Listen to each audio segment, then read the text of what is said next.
بسم اللہ الرحمن الرحیم۔ جن حضرات کے سینے میں شدید تکلیف رہتی ہے،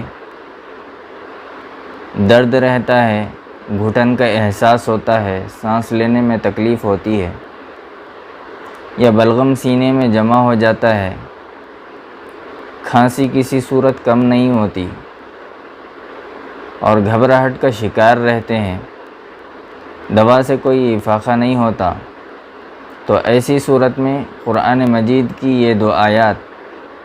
وَيَشْفِي صُدُورَ قَوْمٍ مُؤْمِنِينَ اور وَشِفَاءٌ لِمَا فِي الصُّدُورِ،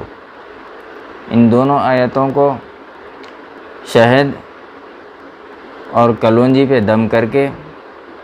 صبح میں نہار پیٹ اور شام میں سوتے وقت ایک چمچ استعمال کریں، انشاءاللہ ان کی یہ شکایت دور ہو جائے گی۔